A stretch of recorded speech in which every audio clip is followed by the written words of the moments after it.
xildhibaanka dowladda federaalka Soomaaliya Maxamuud Maxamed Maas iyo wafdi uu hogaaminayo ayaa si weyn loogu soo dhaweeyay magaalada Qardho ee xarunta gobolka Karkaar maamulka gobolka Kendegmada Qardho wax garad haween dhalinyaro ururada hidaha iyo dhaqanka hablo ku labisan calamada Puntland iyo Soomaaliya ayaa kaga hortagay meel ka baxsan magaalada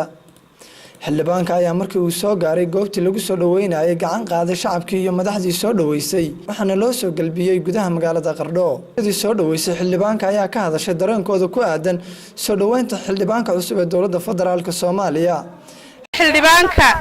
aqalka hoose ee maar ku qabsaday waanu soo dhaweynaa waxaan taaganahay maanta baan faraxsanahay waxaan leeyahay soo dhawaada Maxamuud Axmed Ciise Deeqo xildhibaanka cusub ee Maxamuud Axmed Maas iyo gudoomiyaha gobolka Karkaar Cabdullaahi Saciid Caashe Dhaqaaje ayaa uga mahad celiyay soo dhaweyntii loo sameeyay iyo sida ay uga qayb qaateen bulshada reer Qardho aad iyo aad baan ugu mahad celinaynaa imaatinka uu noo yimid waxaan marka anoo ku hadlaya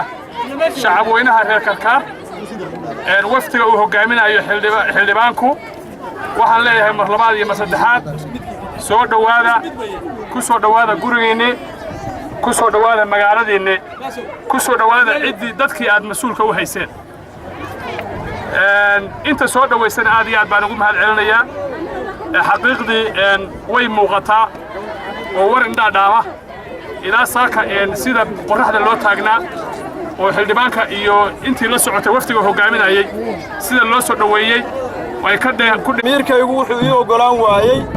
inaan iska dhoofo markii la doortay ee aan aado xamar taas waan qaadan waayay waxaan door biday waqti kasta oo ciriiri ah inaan imaado magaalada bulshadana aan la kulmo sidaasna aan u dardaaranno waxaan marka rabaa reer Qardhood waxaan idin sheegayaa baahidiina waan ogahay magaaladii aan ku dhashay weeye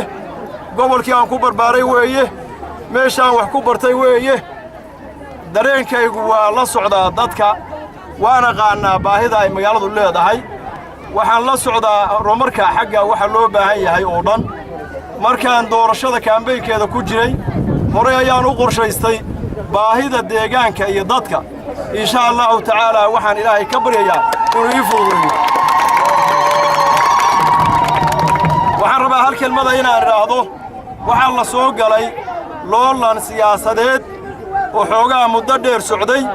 dadkii loolankaasu naga dhaxeeyey noocuu doonaba ha ahaado mar haddii siyaasadda lagu kala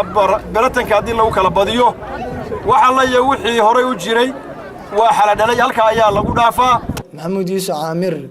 Somali News TV